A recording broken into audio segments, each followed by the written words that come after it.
Voilà. Là, on est dans, excusez-moi d'être content, de bien aimer la pensée juive, on est dans la génialité pure. J'espère que vous avez compris tous les sous-entendus et en quoi on est vraiment dans quelque chose qui n'a plus rien à voir avec cette rudesse du désir entravé et de la jouissance entravée que les musulmans, que les Arabes, les musulmans dans les pays arabes pendant des siècles ont imposé à leurs femmes. La condition des femmes dans les pays musulmans, sociologiquement, elle est misérable, hein, on le sait. C'est encore vrai aujourd'hui dans certains pays, dans beaucoup de pays musulmans d'ailleurs, comme par exemple aujourd'hui en Iran.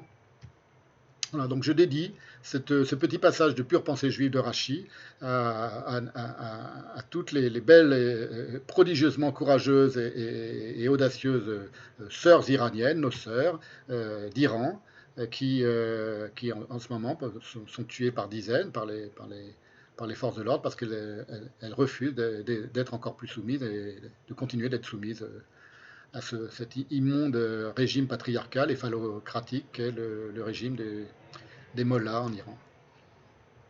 Fin de la parenthèse politique. On n'a pas assez réfléchi à la dimension libidinale spécifiquement féminine qui est liée à l'obligation phallocratique de voiler le corps, le visage et les cheveux des femmes à partir de la puberté dans les sociétés musulmanes. En apparence, le voile est destiné à respecter la pudeur féminine, en soustrayant le corps de la femme au regard et au désir masculin. Ça, c'est si vous voulez, c'est l'interprétation ou la justification obvie, superficielle, apparente. On veut soustraire le corps de la femme à la souillure du regard et du désir d'un autre homme que son homme. En réalité, il est aussi, et peut-être surtout, le voile, donc l'habit qui recouvre le corps de la femme, une interdiction faite aux femmes de jouir précisément d'être regardées, admirées et désirées.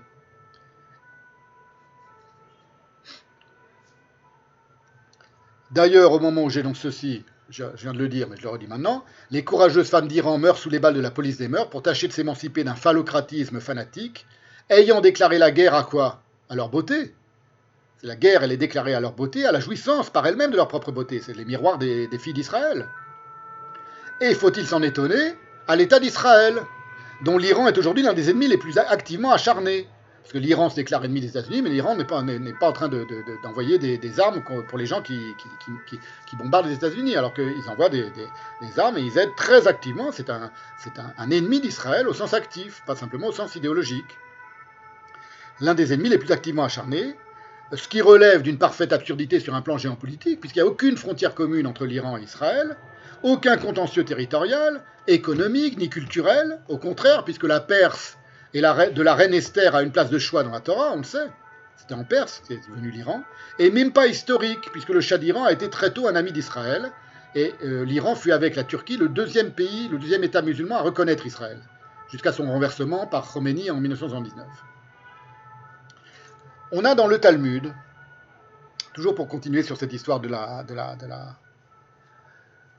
question de la jouissance de la femme, au cœur d'une longue discussion consacrée aux parures que les femmes sont autorisées à mettre ou pas dehors le Shabbat. C'est-à-dire que le Shabbat, c'est dans le traité Shabbat, on n'a pas le droit de porter une charge sur plus d'un certain nombre de mètres. Parce que c'est assimilé à un travail et qu'on n'a pas le droit de faire ce travail. Ça n'a rien à voir avec la coquetterie, ça a à voir avec le port de la charge. Donc ce n'est pas des raisons de pudeur, les femmes ont tout à fait le droit de se maquiller de se parer avec des bijoux, à l'intérieur de chez elles par exemple, ou même dans la cour extérieure, ou même si elles ne font pas un certain nombre de pas, mais il y a certains bijoux dont le statut n'est pas précisé, et c'est ça, ce passage-là discute du statut de ces bijoux-là. Est-ce que ce sont des bijoux de parure, de pure parure, ou des bijoux qui sont comme un objet qu'on doit porter, et dans ce cas-là, c'est interdit. C'est l'interdit de transporter une charge dans un lieu public, et donc la discussion, elle porte sur le caractère de charge, sur le statut de charge de tel ou tel type de parure. Et alors qu'est discutée la véracité dans ce passage du Talmud, c'est au traité Shabbat 62b, la véracité et les conséquences de la formule lacanienne, je la surnomme comme ça, énoncée par Oula, qui est citée par Rav Yosef un peu en amont, les femmes sont un peuple en soi, ou les femmes sont un peuple à part, Nashim, les femmes, Am bifne atzman hen, les femmes, elles sont en elles-mêmes un peuple. Bifne, c'est très bizarre comme expression, c'est de l'araméen, mais c'est la même expression en hébreu, il y a le mot visage dedans. Lifné, ça veut dire celui qui est devant moi, face à moi, lifné. Donc bifné, on traduit, les femmes sont un peuple en soi ou sont un peuple à part. On en vient à évoquer la punition des filles de Sion rapportée au 3e chapitre d'Isaïe. Donc maintenant, c'est un autre passage de la Bible où, très connu, c'est le chapitre 3 d'Isaïe, verset 24, où les filles de Jérusalem vont voir leur coquetterie, apparemment leur coquetterie châtiée. Ce sera la punition. C'est toute une métaphore, évidemment, de la manière dont Sion, donc Jérusalem, va être châtiée de son orgueil par l'Éternel. Je vous lis le passage parce que c'est très beau. On est toujours dans ma psychanalyse sauvage de la jouissance féminine, dans le cadre de cette longue séance qui fait déjà 5 heures. Voilà, j'arrive bientôt à la fin. Hein, est-ce qu'on va atteindre les 6 heures? J'espère que non. Non, c'est bientôt fini. Dans 20 minutes, un quart d'heure, je termine. Voilà. C'est quasiment le meilleur moment de la séance, et c'est pour ça que je prends un peu mon temps. Je vous cite, c'est dans la traduction Louis II, traditionnelle.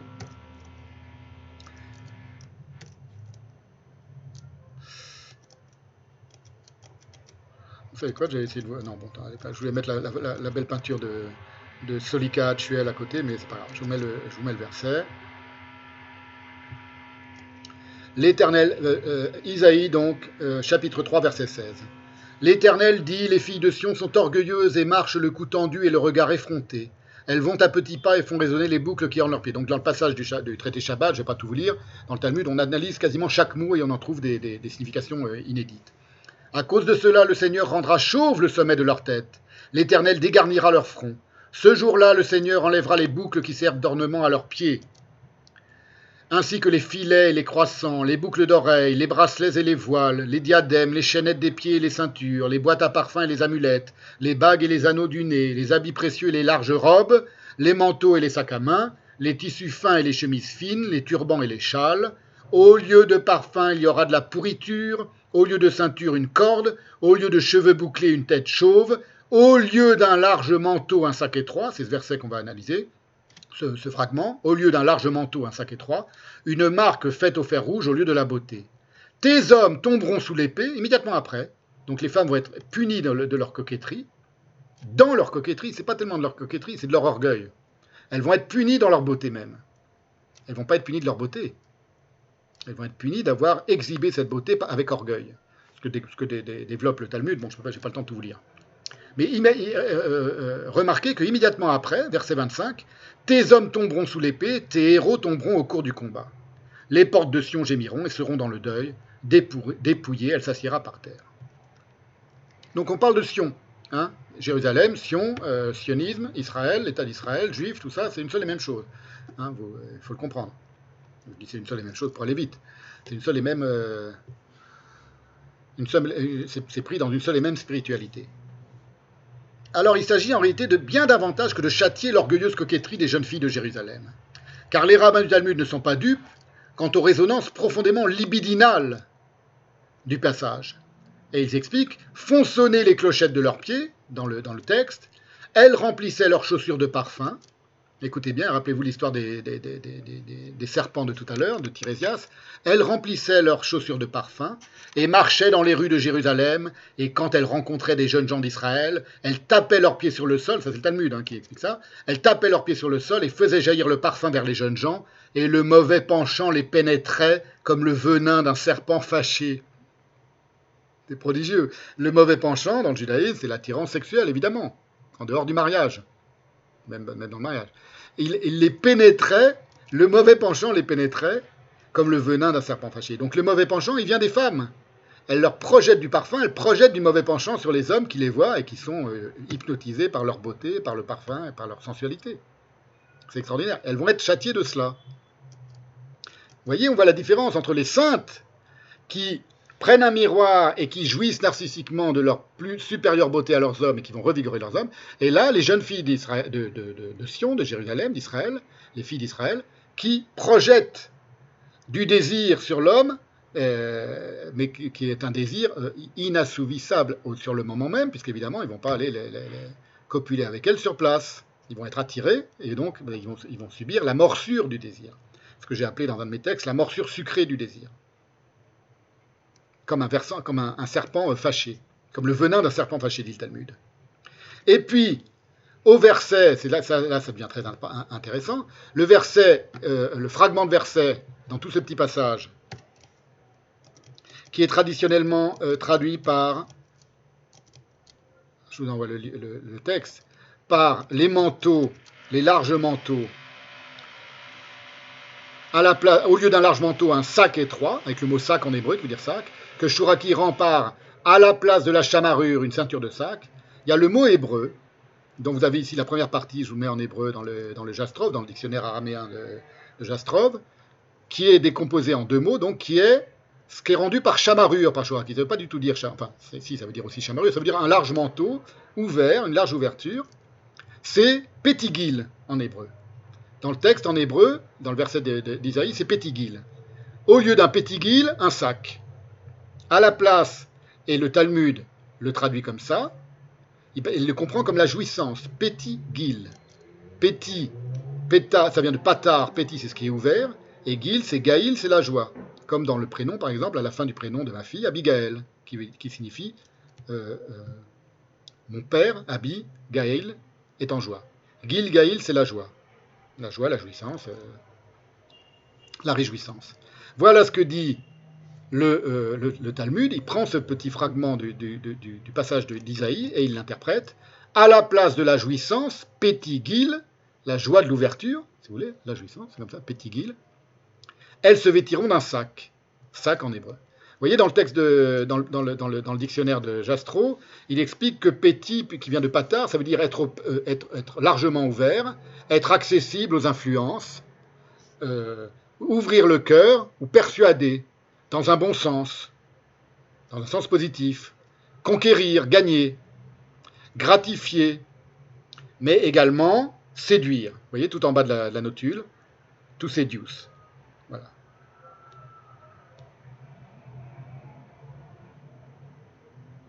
En ancien franco-espagnol, il dit to seduce. Bon, séduire, je suppose. Voilà, ça c'est dans la petite notule au mot péti, pata péti, qui donne pétigil, la joie de l'ouverture. Voilà ce que dit le Talmud. À la place de la jouissance pétigil, elles se vêtiront d'un sac. Donc vous voyez, évidemment, je suis en train toujours de continuer mon interprétation de pourquoi les femmes doivent se voiler en islam. C'est-à-dire se voiler, c'est pas juste se voiler, c'est pourquoi elles doivent dissimuler intégralement leur corps et leur visage. L'endroit des ouvertures qui amène la jouissance, les parties intimes, c'est le Talmud qui parle, sera entouré d'un sac. L'endroit des ouvertures qui amène la jouissance, c'est une punition, c'est un châtiment, sera entouré d'un sac. L'endroit des ouvertures qui amène la jouissance, c'est pas seulement la jouissance de l'homme, c'est la jouissance de la femme. Pour le Talmud, c'est une évidence, puisque c'est elles qui sont châtiées, c'est pas les hommes.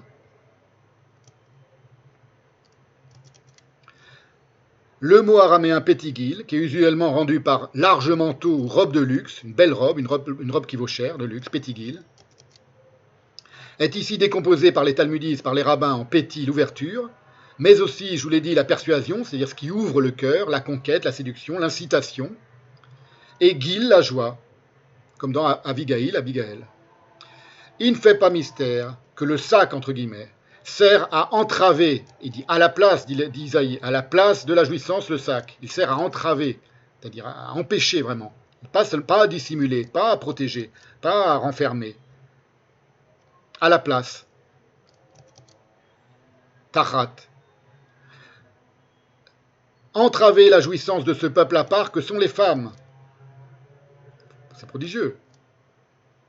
Or, significativement, à cette jouissance féminine est liée la vigueur des combattants d'Israël, comme la vigueur des hommes, des juifs esclaves en Égypte, qui est revigorée par le narcissisme féminin et par la jouissance de la femme de se regarder dans le miroir et de dire « je suis plus belle que toi ». Puisque la perte des instruments de leur beauté, les boucles qui servent d'ornement à leurs pieds, les pendants d'oreilles, les bracelets et les voiles, etc., les bagues et les anneaux du nez, donc un voile peut aussi être un instrument de beauté. Là, c'est un sac, c'est plus un voile. C'est le sac. C'est comme le sac des talibans, des femmes que les talibans enferment dans une prison de tissu. Va de pair avec un affaiblissement des combattants. Tes hommes tomberont sous le glaive, dit le verset immédiatement après. Et tes héros dans le combat. Les portes de Sion gémiront et seront dans le deuil, dépouillées, elle s'assiera par terre. En hébreu, ce qui est intéressant, c'est que ce n'est pas le mot homme, de même que tout à l'heure, ce n'est pas le mot femme, c'était le mot les assemblées, Tsevaot. C'est pas vraiment le mot homme qui surgit dans ce verset d'Isaïe, mais plus ambigu le mot métaïr. Métaïr, avec une terminaison d'un possessif féminin, ça signifie ceux qui vont méta, c'est-à-dire qui vont mourir. Je vous avais déjà dit que méta, le nouveau nom de Facebook, ça signifie la morte en hébreu, qui fait rire tout, enfin ça fait pas rire, mais ça a des répercussions dans tout Israël. Métaïr, que Shuraki rend par tes mortels. Métaïr, bacherev, yiflou. Tes mortels, ceux qui vont mourir à toi, femme, par le glaive, tomberont. Ou Gevurater, et tes héros à toi, femme, Gevurater, terminaison possessive féminin, Bamilchama, par la guerre. Ils tomberont par la guerre. Une fois que tu auras été, que l'ouverture des jouissances aura été remplacée par le sac. Comme si la vie et la mort étaient aux mains des femmes et que la mort sous le glaive était la conséquence immédiate de l'occultation et de l'obstruction de la source ouverte aux jouissances à même le corps féminin. C'est ainsi une manière de comprendre, il y en a sans doute d'autres, la danse lascive, en renversant maintenant la dialectique, la danse lascive des jeunes Palestiniens suicidaires dans le documentaire de Jocelyne Saab que j'ai évoqué tout à l'heure. C'est important de s'attarder sur cette complexe constellation libidinale dans laquelle, rappelez-vous toujours, dans l'imaginaire musulman, la femme et le juif sont pris ensemble, très littéralement, pour comprendre l'équivalence de leurs conditions dégradées, soumises et interdites de jouissance dans le monde arabe. Ce n'est pas juste deux soumis parmi les autres. Donc c'est pour ça que vous voyez, j'essaye d'aller un peu plus loin que l'interprétation historiciste, presque seulement sociologique de Bensoussan.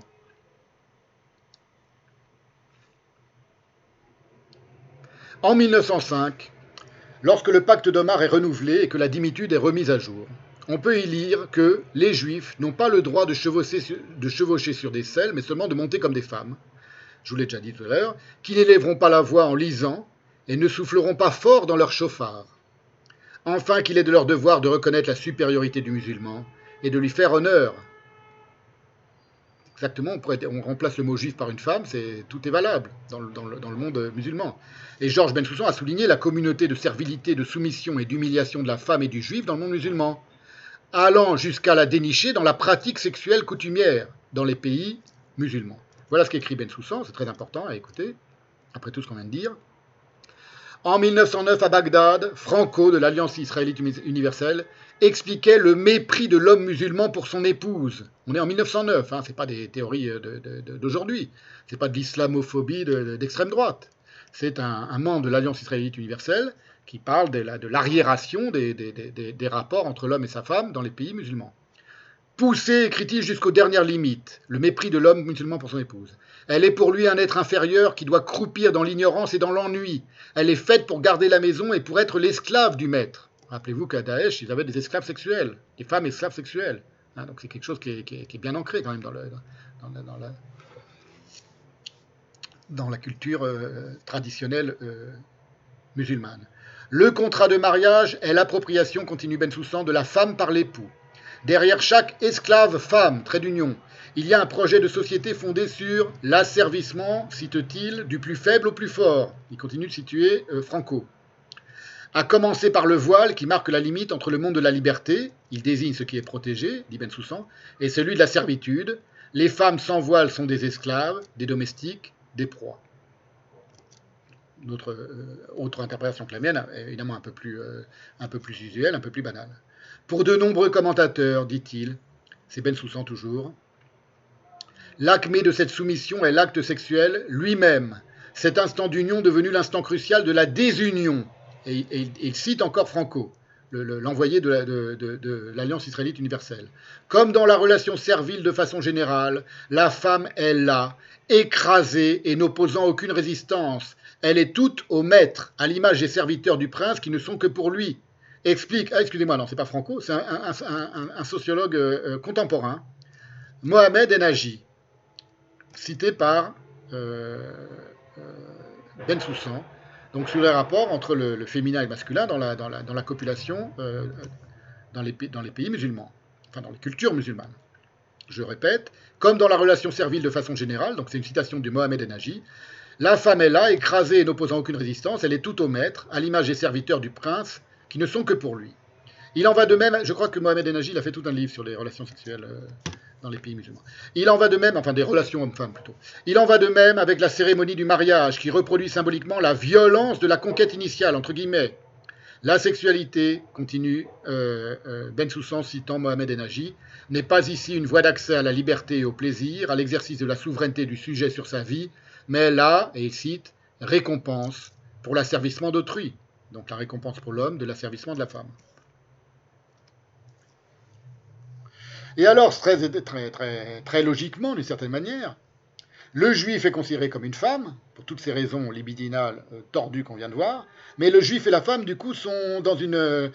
c'était une rumeur, cette association fantasmatique entre le juif et la femme était pour les musulmans, pour les arabes, dans une collusion dégradante, c'est-à-dire qu'ils pouvaient ils pouvaient copuler ensemble et avaient le risque que les juifs et les femmes se séduisent l'un l'autre. Double raison pour continuer de les humilier et de les soumettre. Le juif, réputé par les arabes de mauvaise mœurs, est considéré comme friand de femmes musulmanes. On a exactement les mêmes stéréotypes antisémites en Occident, où le juif était réputé séducteur et débaucheur des femmes chrétiennes. Le mépris conduit, continue Bensoussan, à mettre en scène un juif immoral par nature, suspect, débauché et fraudeur.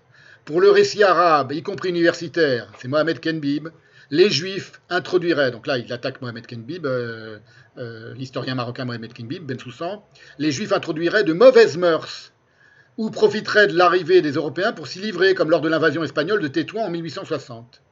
Et Bensoussan continue, cité par l'historien marocain Mohamed Kenbib, plusieurs rapports évoquent des juifs friands de femmes musulmanes, entre guillemets. Mais où Bensoussan ne voit que les conséquences culturelles du mépris, je préfère, moi, creuser les ambivalences libidinales de la confusion entre le juif et la femme, seule à même cette confusion d'expliquer la contradiction entre la permission qui était faite aux juifs si peu virils de s'isoler avec une musulmane, lors du colportage, entre femmes en quelque sorte, puisque le juif était comme une femme, et le cliché apparemment inverse du juif prédateur, séducteur, souilleur et violeur de musulmanes.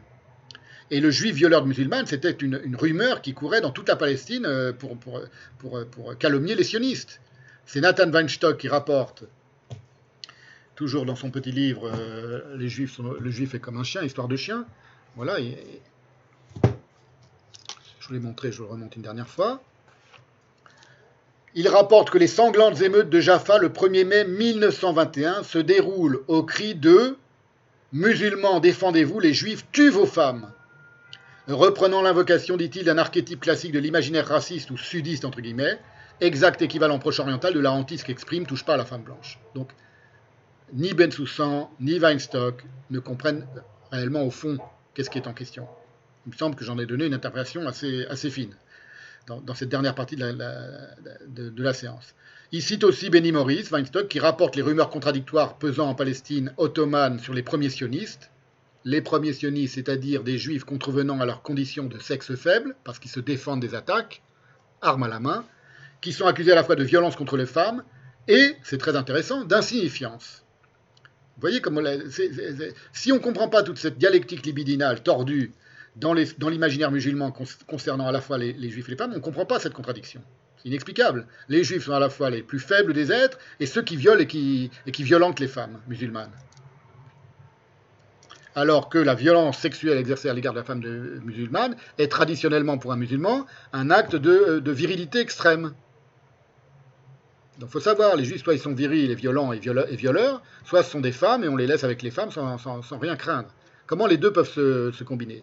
On ne peut le comprendre que par l'interprétation psychanalytique sauvage que je viens de vous donner depuis maintenant 5h14. Toute ma séance était composée pour arriver à ce que je suis en train de vous dire maintenant. En juillet 1913, une bagarre dans les champs de Rehovot se solda par la mort d'un juif et d'un arabe. Explique Benny Morris dans ce livre. Benny Morris, lui, c'est un très grand historien israélien, qui s'est opposé d'ailleurs à certains des nouveaux historiens antisionistes d'aujourd'hui, israéliens, peu importe, Elan Papé, etc. Voilà ce qu'il écrit. Les Mouktars, les chefs de village locaux, se plaignirent auprès du gouverneur que les immigrants tuent, pillent et violentent les femmes et les filles musulmanes. qu'on connaît l'histoire du sionisme et qui étaient les sionistes, on sait évidemment que c'est une pure calomnie, ça n'a jamais existé. Il n'y a jamais eu de viol de musulmanes par des juifs, en tout cas pas sur ce mode-là. Je ne dis pas qu'il n'y a pas des violeurs parmi les juifs, évidemment, il y en a aussi. C'est leur plus grande qualité, c'est d'être des humains misérables comme tous les êtres humains. Mais là, dans le cas du sionisme, non. Dans le cas du mouvement sioniste, absolument pas. Donc c'est des mensonges, c'est des fantasmes. C'était des calomnies qui traînaient et qui servaient à surexciter les Arabes contre les Juifs. C'était des légendes ou des calomnies qui étaient colportées, c'est le cas de le dire, et répétées par tous les organes de propagande antisioniste. En novembre, donc il tue, pille et violente les femmes et les filles musulmanes. En novembre, le cheikh Suleiman Al-Taji, un éminent palestinien, publia un poème dans Philastine. Les Juifs le plus faible, c'est Béni Maurice qui continue ça. Les Juifs, le plus faible et le dernier des peuples, nous marchandent à présent notre terre. Les Juifs, fils de l'or, etc. Donc tout l'imaginaire antisémite du Juif qui possède l'or et l'argent. Le plus faible de tous les peuples. Le plus faible et le dernier des peuples. Comment comprendre cette contradiction entre l'absence de virilité caricaturalement féminine du Juif et la violation de la femme et de la terre musulmane? Par le fait, j'en arrive maintenant à la dernière partie de mon interprétation, qu'il y a pour tout homme, femme et femme. Là, il y a une contradiction. Comment on l'explique? Si on ne passe pas par ma psychanalyse sauvage, je l'ai dit, quand j'emploie les mots psychanalyse sauvage, chez moi, c'est un éloge, enfin, c'est quelque chose de positif, c'est au même titre que Lévi-Strauss parle de la pensée sauvage. Il y a femme et femme, et dès lors, dans l'imaginaire musulman, la femme qui est souillée par l'arrogance juive, je vous l'ai dit, il y a la notion, le mythe, la calomnie de l'arrogance juive, c'est-à-dire le juif qui refuse sa condition de dhimmi, c'est-à-dire son émancipation, il est arrogant le juif parce qu'il s'émancipe du statut féminisé de dhimmi, et bien la femme qui est souillée par cette arrogance juive, ce n'est pas l'épouse, c'est qui? Dans l'imaginaire névrotique d'un musulman antisémite, c'est la mère, bien sûr. Ce qui, dans l'imaginaire arabe, est littéralement profané par l'inframence présence juive non dhimisée en Palestine, les sionistes, les juifs sionistes, c'est l'Oumma. Autrement dit, on l'a vu lors de la première séance de ce cycle, la mère, parce que l'Oumma, ça vient du mot qui serait d'origine hébraïque, qui veut dire la mère. L'Oumma, la communauté, est violée par la présence inframince, c'était minuscule, le nombre de juifs qui s'installaient en Palestine par rapport à l'immense communauté de tous les pays musulmans. J'en ai parlé. Mais, peu importe, c'est une souillure parce que c'est une violence, parce qu'il s'agit de la mère. Or, que la mère d'un fils soit mal disposée à l'égard de sa femme, c'est un peu le b.a.-ba des relations humaines. Donc là, on est dans le rapport entre la mère et le fils. L'antisémitisme traditionnel, l'antijudaïsme, le mépris, etc., musulman traditionnel à l'égard des juifs, c'est en rapport à la mère. C'est pas seulement en rapport, c'est pas du tout en rapport avec sa femme, qui méprise autant que le juif. C'est la mère. C'est pas pour rien que l'union charnelle de l'homme et de la femme dans la jeunesse juive est associée à la séparation d'avec leur père et leur mère. Et dans la Torah, on le sait, ça. Et c'est pour ça qu'il est écrit « L'Éternel Dieu forma une femme à partir de la côte qu'il avait prise à l'homme, et il l'amena vers l'homme. » Tout le monde connaît ça. L'homme dit « Voici cette fois celle qui est faite des mêmes os et de la même chair que moi. On l'appellera femme parce qu'elle a été tirée de l'homme. » Donc c'est pas un peuple à part. C'est un morceau d'homme, c'est une part de l'homme qui est appelée femme. C'est pourquoi, continue le texte, la Torah en hébreu, l'homme quittera son père et sa mère et s'attachera à sa femme, et ils ne feront qu'un. L'homme quittera son père et sa mère et s'attachera à sa femme et ils ne feront qu'un. Vous voyez, là, on n'est plus du tout dans l'imaginaire musulman, des rapports entre l'homme et la femme. Shuraki traduit, sur quoi l'homme abandonne son père et sa mère, il colle à sa femme, sous-entendu sexuellement, et ils sont une seule chair. On remarquera que c'est après qu'il abandonne père et mère que l'homme peut coller à sa femme. Il faut se séparer de la mère pour coller à la femme. L'attachement excessif à la mère, du coup, est naturellement un obstacle à ce collage libidinal. Alors, figurez-vous que, pour terminer un peu en rigolant, et en même temps de manière très sérieuse, il y a un séminaire célèbre de Lacan, qui est la séance du 11 mars 1970, dans le séminaire de Lacan, où il a évoqué ce rôle dévorateur de la mer, qu'il a comparé très drôlement à un crocodile. J'en ai pas parlé tout à l'heure, enfin j'ai évoqué très rapidement Mohamed Merah, qui à qui la mère disait les Juifs sont un Arabe doit avoir pour ennemi tout Juif. Cette mère de Mohamed Merah, c'est typiquement la mère crocodile, pas la mère castratrice, la mère crocodile, c'est-à-dire dévoratrice, et dévoratrice de qui? De l'épouse. Et de toute femme qui vient susciter le désir de son fils. On sait très bien, enfin les gens qui ont suivi un petit peu cette histoire du procès de Merah, bon lui il est mort, Mohamed Merah, mais c'est quand même le type qui, pour montrer ce qu'il y a de profondément fou dans cette histoire de l'anti-judaïsme musulman et de mauvais rapports des musulmans aux juifs, à l'État d'Israël mais aux juifs, c'est quand même un type qui était pris d'une forme, c'est même pas de la rage, d'une haine telle, d'une sauvagerie telle, que lorsqu'il a une petite fille de 3 ou 4 ans, la petite Myriam au bout de son fusil, il lui tire une balle dans la tête. Vous voyez qu'on n'est plus dans un colonisé qui brise ses chaînes. On n'est plus dans un opprimé qui se venge de ceux qui l'oppriment. Il faut remettre un peu les pendules à l'heure. Là, on est dans quelque chose qui, existentiellement, humainement, participe d'une barbarie que seule la psychanalyse sauvage peut interpréter. C'est pas digne d'une interprétation rationnelle. Ça n'entre pas dans l'interprétation rationnelle. Après, les imbéciles vont dire c'est parce que les juifs tuent des enfants en Palestine, qui est aussi une calomnie, parce que traditionnellement, les juifs sont censés être des tueurs d'enfants, bien avant l'invention d'Israël. Donc toutes ces conneries-là ils vont jamais dire je tuais un enfant musulman parce que les musulmans tuent des musulmans en Syrie ou en Libye, en les bombardant. Ou je vais tuer tous les petits garçons qui s'appellent Assad parce que Assad tue des enfants musulmans. Vous voyez, ce serait aussi absurde. C'est un raisonnement qui est absurde. C'est repris par tous les antisionistes, mais ce sont des immondices intellectuels, idéologiques. Il faut être ferme vis-à-vis de ça. Qu'est-ce qui se passe dans la tête de ce mec-là pour à bout portant, tuer des petits-enfants qui sont devant lui dans une petite école juive ou pareil, la sauvagerie des pogroms contre les juifs pieux à Jérusalem ou à Hébron, et tous les pogroms qui ont lieu contre les juifs innocents et parfaitement désarmés, parfaitement dociles et parfaitement inoffensifs, les véritables massacres d'innocents dans toute l'histoire du monde arabe. Si on ne passe pas par des interprétations un peu subtiles, un peu raffinées comme celle du Talmud et celle du judaïsme et de la pensée juive, ou celle que je vais vous donner maintenant avec Lacan, on n'y comprend rien. Et le problème des antisionistes, des antisémites évidemment, mais aussi des antisionistes, y compris les mieux intentionnés, c'est qu'ils n'y comprennent strictement rien.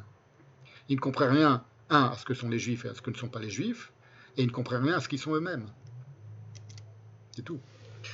Voilà ce que dit Lacan dans son séminaire. De plus en plus, les psychanalystes s'engagent dans quelque chose qui est effectivement excessivement important. Oui, je vous disais, excusez-moi, pensez à la mère de Merah qui insultait en permanence, je ne sais plus qui, la femme de son fils en la traitant de juive, de sale juive, alors qu'elle n'était pas juive. Voilà, donc là, on était typiquement dans la mère crocodilesque musulmane, complètement déglinguée, et qui va évidemment déglinguer son fils contre les juifs, contre les femmes et contre les juifs. De plus en plus, les psychanalystes s'engagent dans quelque chose qui est effectivement excessivement important, à savoir le rôle de la mère. Et ces choses, mon Dieu, dit Lacan, mais enfin j'ai commencé déjà de les aborder. Le rôle de la mère, c'est le béguin de la mère. Le béguin qu'elle a pour son fils. C'est absolument capital. Et que le fils a pour elle. C'est parce que continue Lacan, parce que le béguin, entre guillemets, de la mère, c'est pas quelque chose qu'on peut supporter comme ça. Enfin, et que ça vous soit indifférent, ça entraîne toujours des dégâts. N'est-ce pas, hein?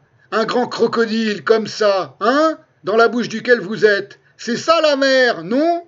On ne sait pas ce qui peut lui prendre, tout d'un coup comme ça, de le refermer son clapet. C'est ça le désir de la mère. Le désir de la mère pour son fils, il est dévorateur. Alors j'ai essayé d'expliquer ce qu'il y avait de rassurant, c'est qu'il y avait un os comme ça. Je vous dis des choses simples, rire dans la salle. Il y avait quelque chose qui était rassurant. J'improvise un peu, dit Lacan. Il est génial, évidemment, quand il improvise, c'est là qu'il est encore le plus génial, le Lacan. Et le plus drôle, écoutez bien, un rouleau comme ça, bien dur, en pierre, qui est là en puissance au niveau du clapet, ça retient, ça coince. Il veut dire par là, comme selon l'image traditionnelle, on met entre la mâchoire du crocodile qui va se refermer, d'habitude on dit un bâton, lui il dit un rouleau de pierre, c'est extraordinaire. C'est ce qu'on appelle le phallus. Le rouleau vous met à l'abri si tout d'un coup ça se referme. C'est étonnant que Lacan ici emploie, il est en train d'improviser, à son insu, j'improvise un peu, dit-il, le mot si juif, si thoraïque même, de rouleau de pierre. On parle du rouleau de la Torah, plutôt qu'un bâton de bois. ou je sais pas, il y a je sais pas comment il a pu dire, mais pourquoi un rouleau? Un bâton? Et pourquoi un rouleau de pierre? Pourquoi de la pierre? À mettre par l'homme entre les mâchoires de sa mère crocodile pour l'empêcher de se refermer et de l'engloutir, de le dévorer, de le déchiqueter. C'est d'ailleurs une séance très drôle, très libre, qui se poursuit, et où il se moque beaucoup des psychanalystes, c'est toujours très drôle quand Lacan se moque des psychanalystes.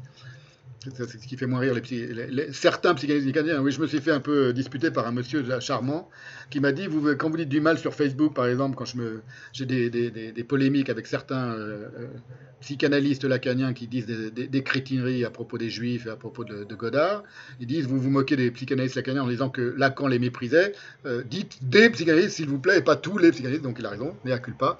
Certains psychanalystes lacaniens sont en effet tout à fait dignes du mépris que Lacan leur manifestait, en particulier, par exemple, dans cette séance. C'est une séance très drôle, donc, qui se poursuit sur le complexe d'Oedipe, sur la jouissance de la mère et des fils. Le meurtre du père, dit Lacan, est jouissance de la mère, à entendre au sens objectif et subjectif. On jouit de la mère et la mère jouit, c'est lié. La mère jouit du meurtre de son mari par son fils, du meurtre du père par son fils. Intéressant. Et il parle, figurez-vous, beaucoup, à un moment, de la Bible juive, avec une citation en hébreu. Et voilà ce qu'il dit. C'est toujours la même séance qui suit l'histoire de la mère crocodile. Je ne sais pas combien de personnes il y a ici à lire la Bible. Je ne peux pas vous dire que j'ai été élevé dans la Bible parce que je suis d'origine catholique. Rire. Je le regrette, dit Lacan. Mais enfin, je ne le regrette pas en ce sens que quand je la lis maintenant, enfin maintenant, ça fait un bon bout de temps, ça me fait un effet fou. Point d'exclamation. Enfin, ce délire familial, ces adjurations de Yahvé à son peuple qui se contredisent d'une ligne à l'autre, c'est quelque chose à vous tourner la tête. C'est quand même le génial Lacan qui dit ça. Regardez, je vous mets ça sous les stars, c'est fabuleux. Oui. Et il continue en disant, et à propos du livre d'Osée, c'est à propos du livre d'Osée, Lacan va citer le mot prostitution en hébreu, zénout. Et là, il se trompe, ou en tout cas celui qui a fait le PDF, où il y a tout le séminaire de Lacan s'est trompé, parce que le mot, il est à l'envers. Il est de gauche à droite, et il devrait être de droite à gauche. Donc les lettres sont inversées dans l'ordre, peu importe. C'est le mot zénout. Sous l'écran, vous l'avez donc écrit à l'envers, pour ceux qui lisent l'hébreu. Il faut le lire de droite normalement, il faudrait le lire de droite à gauche, là, il est écrit de gauche à droite. Et voilà ce que dit Lacan. Il fait un commentaire très intéressant. Je ne peux pas le développer maintenant, mais bon, on se doute que toutes les questions de la prostitution zénoute qui est reprochée par Osée, le prophète Oshia, Osée, est liée évidemment à toutes ces questions de narcissisme et de désir. Même s'adressant à Osée, il ne s'agit que de ça. Tout son peuple s'est définitivement prostitué. Et la prostitution, c'est à peu près tout ce qui l'entoure, à savoir, très probablement, à une époque, très probablement, une époque, un contexte, disons, où il y avait ce que le discours analytique, quand nous explorons le discours du maître, découvre, qu'il n'y a pas de rapport sexuel. Je vous l'ai déjà exprimé fortement. On a bien l'idée que notre peuple élu se trouvait dans un bain où c'était différent. Il y avait des rapports sexuels. Et c'est probablement ça que Yahvé appelle la prostitution. Je ne commande pas, j'espère que vous avez suffisamment écouté tout ce que je viens de dire jusqu'à maintenant pour voir ce que ça m'implique. Ça implique beaucoup de choses, il faudrait en parler pendant des heures. Voilà. Le peuple élu était dans un bain différent, dans ses rapports de jouissance, et c'est ça et de non-rapport sexuel. Et eux, il y avait du rapport sexuel, c'est ce qu'ils appellent la prostitution. Intéressant. Passionnant.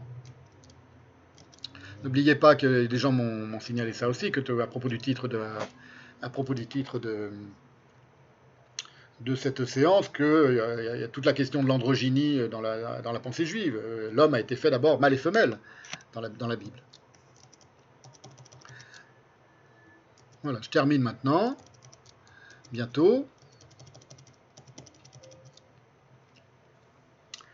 Alors, bon, je ne peux pas développer maintenant, même si ça mériterait. Je voulais juste, en référence à l'Oumma musulmane, la mère donc musulmane, évoquer ce que Lacan appelle la mère crocodile, et ce qu'il appelle aussi le phallus rouleau, qui empêche la mère crocodile de vous dévorer. N'oubliez jamais, je vais y revenir lors de la prochaine séance, qu'Eretz Israël, la terre d'Israël, c'est le terme qui est employé, Eretz Israël, terre d'Israël dans la Bible, ce mouchoir de poche géographique au climat plutôt ingrat et désertique, n'a jamais eu de valeur pour les juifs du monde entier et pour tous les sionistes qu'à la mesure de son inscription comme nom propre dans les rouleaux de la Torah. la terre qui regorgeait de lait et de miel selon la formule biblique, ça faisait longtemps qu'elle regorgeait plus du tout de lait et de miel. On le sait. Elle avait une valeur parce que c'était le nom propre, terre d'Israël, dans des rouleaux de la Torah. C'est ça qui les a empêchés de dévorer par les mâchoires de crocodile de l'Oumma musulmane.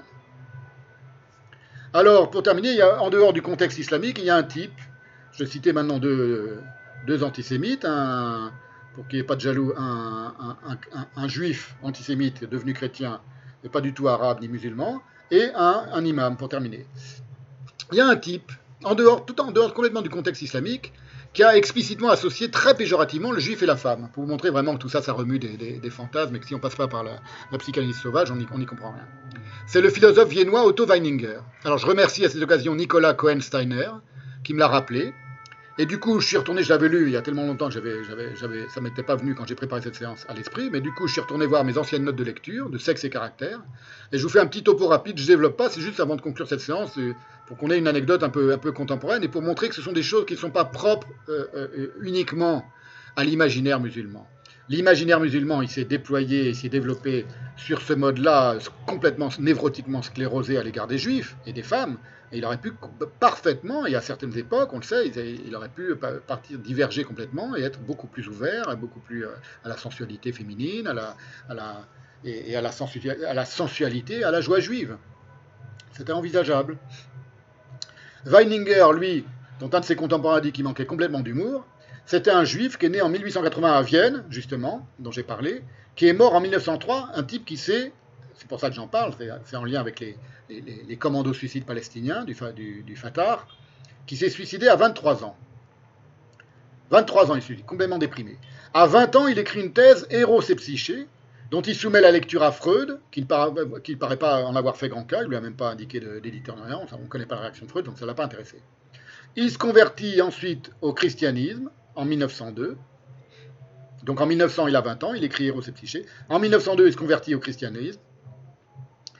Et il sombre dans une profonde dépression, tu m'étonnes, tout en rédigeant le fameux Sexe et caractère, qui trouvera aussitôt éditeur, mais dont Freud dénoncera qu'il, plus tard, traduit une névropathie soumise à un complexe infantile de castration.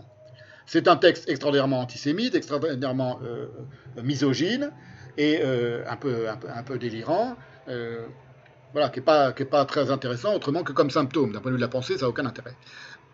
C'est un grand malade dont Hitler aurait dit qu'il était, après l'avoir lu, le seul juif honnête qu'il eut, et il s'est suicidé, regretta Hitler, et en effet, il se tire une balle dans le cœur le 3 octobre 1903. Otto Weininger. On retrouve dans le pensum de Weininger, c'est pour ça que je vous le cite maintenant, tous les éléments stéréotypiques, mais wagnérisés, intellectualisés, qui encombrent l'imaginaire musulman, pour montrer que ce n'est pas quelque chose d'essentiellement spécifique à l'islam, ça aurait pu être déployé sur un autre mode, je le redis, ce qui donne un peu d'espoir au sens où ces clichés suicidairement névrotiques ne sont par définition pas l'apanage de l'islam, lequel pourrait tout à fait s'en émanciper sans renoncer à ses convictions fondamentales. C'est une petite note à tous les amis musulmans qui voudraient réenvisager leur propre foi et leur propre religion sur un mode plus jouissif. Voilà, ne vous gênez pas pour les juifs. Il y a moyen d'envisager sa religion et sa foi autrement que par l'animosité et l'aigreur à l'égard des juifs et à l'égard de l'État d'Israël. Ce que savent tous les musulmans qui vivent en Israël, d'ailleurs. Ça, je le dis, une dernière parenthèse, les Arabes israéliens, donc les musulmans israéliens qui vivent en bonne entente avec les Juifs, devraient être le modèle de tous les musulmans du monde. Parce que eux sont souvent, pas toujours, évidemment, on ne peut pas généraliser, il y en a aussi qui subissent des discriminations, etc. Mais il y en a aussi beaucoup qui sont très heureux, qui ont des places tout à fait enviables dans la société israélienne. C'est une population parmi la plus éduquée du monde arabe, du monde musulman. Ce sont dans le monde arabe et dans le monde musulman, ce sont ceux qui ont le plus haut niveau d'éducation et qui sont très heureux d'être israéliens. Et il n'y en a aucun qui irait rendre son passeport israélien pour aller vivre à Gaza ou en Cisjordanie ou même dans un État palestinien si les Palestiniens gagnaient la guerre et mettaient tous les Juifs à la mer et transformaient tout l'État d'Israël en une immense Palestine de la rivière à la mer. Ils n'en ont aucune envie et ils sont très heureux d'être israéliens. Bon, peu importe, c'était une parenthèse. C'est pour vous dire qu'il y a des choses, il y a des pistes à envisager quand on décide de s'extirper un peu de la crétinerie antisioniste.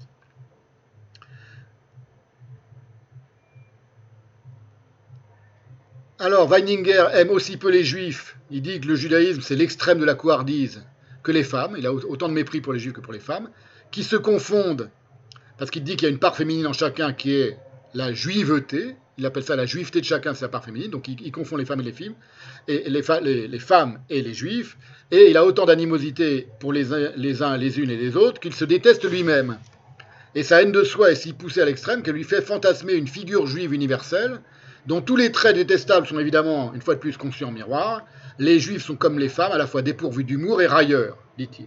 Voilà, lui, c'est typiquement un autoportrait. Tout ça est connu, je ne développe pas. Voilà, il s'agissait juste de tracer une rapide illustration de la névrotique assimilation entre le juif et la femme. Et pour conclure vraiment cette fois-ci, pour de vrai, je vous laisse avec le sympathique imam égypto-américain, il vit aux États-Unis, qui s'appelle, je vous mets sa photo, Shaker El-Sayed, qui est délégué du centre islamique de Falls Church près de Washington, et qui en mai 2017 à Fairfax, en Virginie, a fait un sermon qui a été traduit par Memory, dans lequel il va justifier la pratique de l'excision chez les femmes, chez les jeunes filles, chez les petites filles, de la manière suivante. Le prophète, il était une femme. On a la vidéo, je ne vous la mets pas pour ne pas me faire emmerder par YouTube, mais on a la vidéo, on l'entend parler en arabe, les prononcer, ça a été traduit mot à mot en anglais, donc il n'y a aucune ambiguïté sur ce qu'il dit. Et ça a même été traduit en français sur la page en français du site Memory. Le prophète, il était une femme qui faisait cela aux femmes, il veut dire qu'il y avait une femme qui faisait cela aux femmes, ou je veux dire aux jeunes filles, elle ne doit couper que la pointe de la partie sexuelle sensible chez la fille, afin que celle-ci ne soit pas hyperactive sexuellement. C'est l'objectif.